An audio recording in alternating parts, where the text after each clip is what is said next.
ఆరనీకు మా నీ దీపం కార్తీక దీపం అని చెప్తారు. ఈ కార్తీక దీపం ఆరనియొద్దు అని అనుకుంటే కాంగ్రెస్ చేస్తున్న మళ్ళా మన ఆచారాలకు ఇలా రాజకీయ అపీస్మెంట్ అడ్డొచ్చిందా, లేదా మన ఆచారాల కంటే ఎక్కువ రాజకీయ ల్యాంప్ లైటింగ్ అని అనేది కూడా ఏదైతే కార్తీక దీపం ఏదైతే ఉంది కదా, దర్గా నుంచి సుమారు 50 మీటర్లకు పైగా దూరంలో ఉన్నది. ఇది అసలు పంచాయతీ లేదని చెప్పి ముస్లిం కమ్యూనిటీలు చెప్తున్నారు. ఇప్పటిదాకా హిందువులు అసలు డిఎంకే గవర్నమెంట్కి కాంగ్రెస్కి ఎందుకు ట్రిగ్గర్ అయింది? అక్కడ లా అండ్ ఆర్డర్ సిచ్యువేషన్ లేదు, ముస్లింలతో పంచాయతీ లేనప్పుడు ఎందుకు ట్రిగ్గర్ అయింది అంటే, హిందూ ముస్లింలు according to the Congress archaeological proof ఉన్నా దీన్ని తుంగల దొక్కాలని చూస్తున్నారు. ఇన్ఫ్యాక్ట్ జడ్జినే ఆయన తీర్పుకి ఇలా హిందూ అనే వ్యక్తి వీక్గా లేడు, ఓపికగా ఉన్నాడు. ఖబర్దార్ కాంగ్రెస్ డిఎంకే, మీకు ఇలా హిందూ అనేటోడు ఇది కేవలం ఒక దీపం కోసం కాదు, నా సివిలైజేషనల్ నా నాగరికత ఐడెంటిటీ కోసం కొట్లాడతాం, నా 2000 చరిత్ర కల్చర్ కోసం కొట్లాడతాం, భయంకరంగా కొట్లాడతాం. ఇలా హిందువులకు అందరికీ చిత్రగుప్త్ చేతులు జోడించి విజ్ఞప్తి చేస్తుంది. ఫ్రెండ్స్, రాజ్యాంగం తెలుసుకోండి, కోర్టులల్లో ఎట్లా ఆర్గ్యుమెంట్ చేయాలనో తెలుసుకోండి, నీ గలం నువ్వు విప్పి నీ బలాన్ని నీ బలగాన్ని పరిచయం చేసుడు నేర్చుకోండి.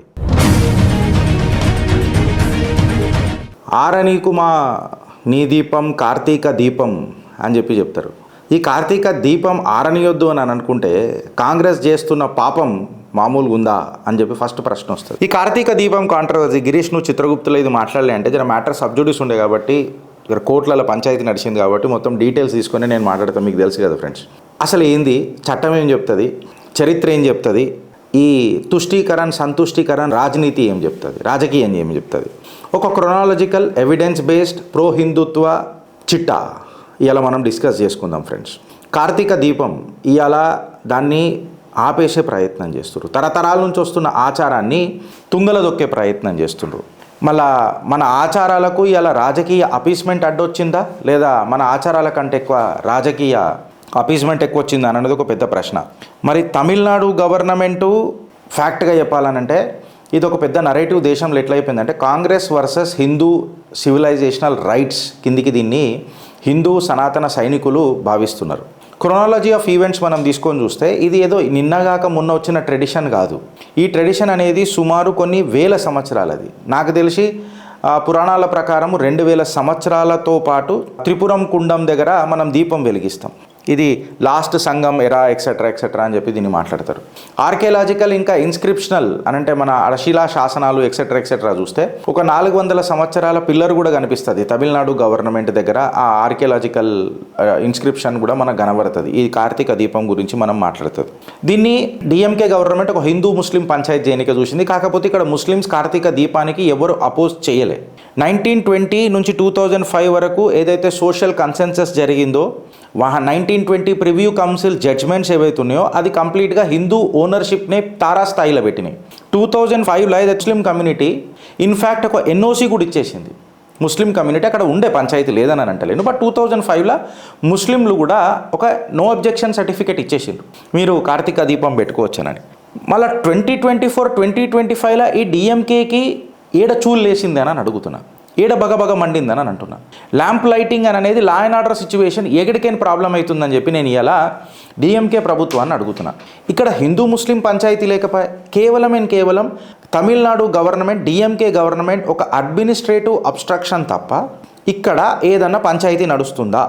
డిసెంబర్ 2025 వాడికి వస్తే హైకోర్టు ఇక ఇట్లా కాదు అని చెప్పి వాళ్ళే చొరవ చేసుకొని ఇంటర్ఫియర్ అయ్యి జస్టిస్ జిఆర్ స్వామినాథన్ గారు ల్యాంప్ లైటింగ్ అని అనేది ఫండమెంటల్ రిలీజియస్ రైట్ అన్నాడు. ఎవరు? జస్టిస్ స్వామినాథన్ గారు.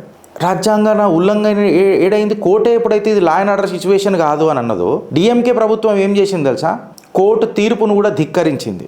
తమిళనాడు గవర్నమెంట్ దీన్ని రెసిస్ట్ చేసింది, హైకోర్టు ఆర్డర్ని కూడా తుంగలో దొక్కింది.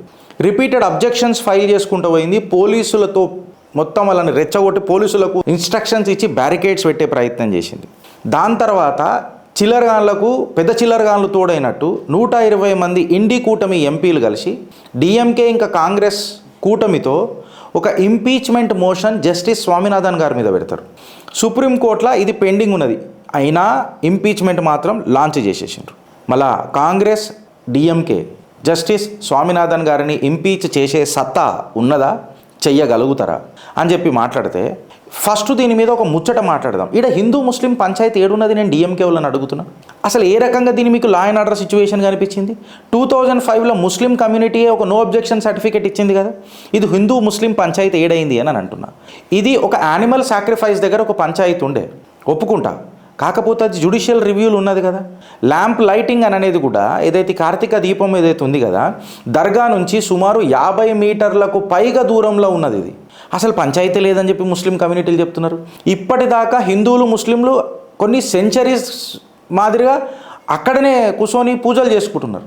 ఇది కేవలం ఇది ఇది ఇది నన్ను అడిగితే హిందూ ముస్లిం కొట్లాట కాదు ఫ్రెండ్స్. అబ్సల్యూట్గా హిందూ ఇంకా state power, Hindus versus DMK ఇంకా కాంగ్రెస్, ఓట్ బ్యాంక్ పాలిటిక్స్, ఇంకా కరెక్ట్గా చెప్పాలనంటే Hindus versus political interference in religious freedom కింది కన్సిడర్ చేయాలి. అసలు డిఎంకే గవర్నమెంట్కి కాంగ్రెస్కి ఎందుకు ట్రిగ్గర్ అయింది? అక్కడ లా అండ్ ఆర్డర్ సిచ్యువేషన్ లేదు, ముస్లింలతో పంచాయతీ లేనప్పుడు ఎందుకు ట్రిగ్గర్ అయింది అంటే హిందూ ముస్లింలు అకార్డింగ్ టు ది కాంగ్రెస్ కలిసి ఉండొద్దు. ఎందుకంటే ఈస్ట్ ఇండియా కంపెనీ వెనకట్టుకుండే. ఈస్ట్ ఇండియా కంపెనీ పోగానే మనకేమొచ్చింది? ఈట్ ఇండియా కంపెనీ వచ్చింది, ఈ ఇటలీ బేస్డ్ రాజకీయాలు చేసే కంపెనీ. డిఎంకేకి కానీ కాంగ్రెస్కి కానీ రెండు సిచ్యువేషన్స్ ఉన్నాయి, వాళ్ళు టాలరేట్ చేయలేరు. ఒకటి ఏంటంటే ఏదన్నా ఇన్స్టిట్యూషన్, కోర్టు కానీ లేకపోతే ఏదన్నా autonomous body of the country హిందువులకు సపోర్ట్ చేసింది అని అంటే డిఎంకేకి కాంగ్రెస్కి నచ్చదు. మీరు కమెంట్ రూపంలో చెప్పుర్రి ఫ్రెండ్స్, అవునా కాదా? ఇది ఇయ్యాల వచ్చిన ఆచారం కాదు కదా, సెంచరీస్ ఓల్డ్ ఆచారం ఇది. ఇది పబ్లిక్ సపోర్ట్ కూడా దేశం మొత్తంలో హిందువులను ఇప్పుడు ఐక్యం చేస్తున్నది ఈ సబ్జెక్ట్.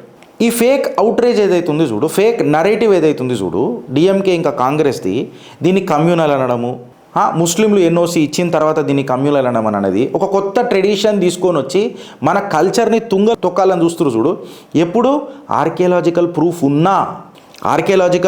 ఉన్నా దీన్ని తుంగల దొక్కాలని చూస్తున్నారు. ఇన్ఫ్యాక్ట్ జడ్జినే ఆయన తీర్పుకి చెక్ పెడదామని చూస్తున్నారు, ఇంపీచ్ చేద్దామని చూస్తున్నారు.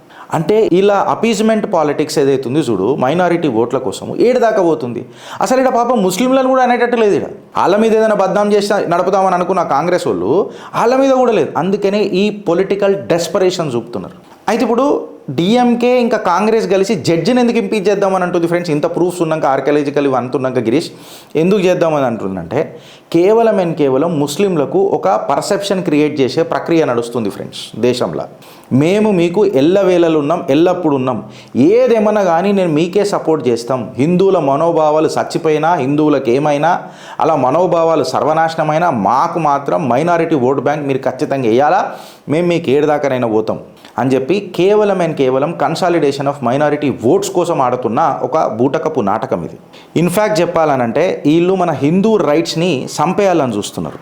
ఇలా ఇమ్మీడియట్ మనకు వచ్చిన జుడిషియరీ మెసేజ్ కూడా ఏందని అంటే ఫ్రెండ్స్, ఇలా ఎవరైతే జుడిషియరీ మెసేజ్ అనలేము, కాంగ్రెస్ డిఎంకే మెసేజ్ అనంట, ఎవరైతే జడ్జు హిందువులకు సపోర్ట్ చేస్తారో ఆయనని కూడా ఆయనకు కూడా మనం పనిష్మెంట్ ఇవ్వాలా, పొలిటికల్ పనిష్మెంట్ ఇవ్వాలా అనే నరేటివ్ కనిపిస్తుంది నాకు కాంగ్రెస్ డిఎంకేది.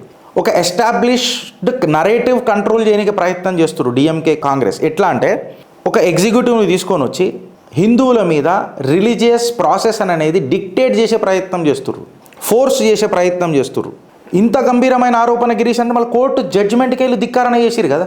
మళ్ళీ ఇది హిందువుల యొక్క మనోభావాలను దెబ్బతీసినట్టు కాదా? అంటే ఒక ఫేక్ హిందూ ముస్లిం కొట్లాట అని చెప్పి తీసుకొని వచ్చి కంప్లీట్గా తరతరాల నుంచి వస్తున్న ఆచారాన్ని అణిచివేయాలనేది ఎంతవరకు కరెక్టు అని చెప్పి చెప్తున్నా. మళ్ళీ అది ఏ జాగా హిందూ ముస్లింలు ఇప్పటిదాకా మంచిగా బతికిరాడా, పండుగలు చేసుకున్నారు, పూజలు చేసుకున్నారు, అని చేసుకున్నారాడ. ఇప్పుడు ఈ లొల్లేదైతే ఉంది చూడు, impeachment of the judge etcetera ఇది కేవలం మైనారిటీ ఓటు బ్యాంక్ని దగ్గర చేసుకున్నాడు కాదా? అయితే గిరీష్ మళ్ళీ మనకేమన్నా సపోర్ట్ ఉందా?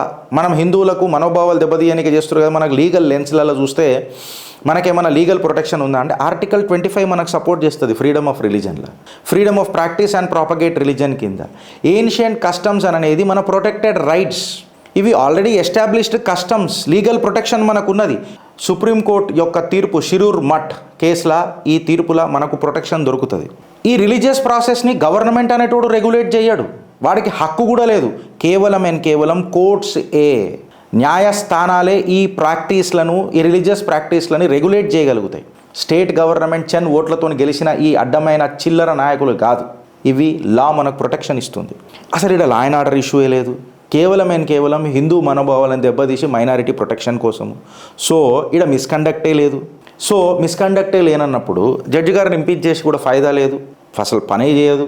అండ్ మోరోవర్ ఒక జడ్జి ఇచ్చిన తీర్పుని డిసగ్రీ చేయడం అనేది రివెంజ్ అవుతుంది తప్ప, పొలిటికల్ వెండెటా అవుతుంది తప్ప ఇంపీచ్మెంట్ ఎట్లయితుంది?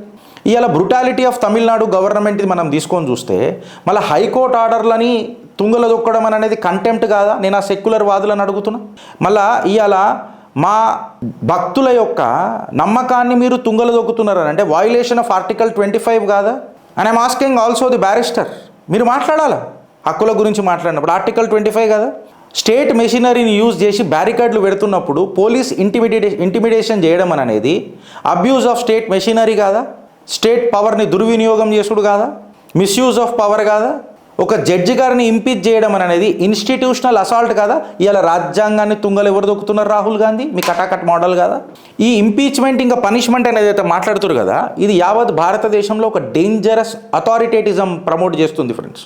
అంటే వీళ్ళే పవర్లు ఉండాలా, లేకపోతే వీళ్ళు చెప్పినట్టే సిస్టమ్ నడవాలా? ఇంకటికి అంటారు కదా, సత్తా మే కోయి భీ रहने दो पर సిస్టమ్ हमारे से चलना चाहिए, సిస్టమ్ अपना रहना चाहिए. ఇలా కాంగ్రెస్ ఎక్స్పోజ్ అయిపోయింది. అంటే హిందూ ఫెస్టివల్ని అపోజ్ చేసే ఏకైక పార్టీ మేమే అని చెప్పి ఇలా కాంగ్రెస్ డిఎంకే ఎక్స్పోజ్ అయిపోయింది. ఇలా సెక్యులరిజం అనే మాట మీద సెక్యులరిజం అనేది ఒక అస్త్రం అయిపోయి హిందువుల మీద ఆ వెపన్ని యూజ్ చేస్తున్నారు ఫ్రెండ్స్.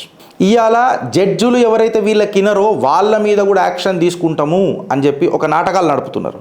ఇవాళ డిఎంకే కాంగ్రెస్ కంప్లీట్గా మేము యాంటీ హిందూ పార్టీలము, మైనారిటీలు తప్ప మాకెవ్వడు కనబడడు అని చెప్పి క్లియర్ కట్గా కనబడుతున్నది.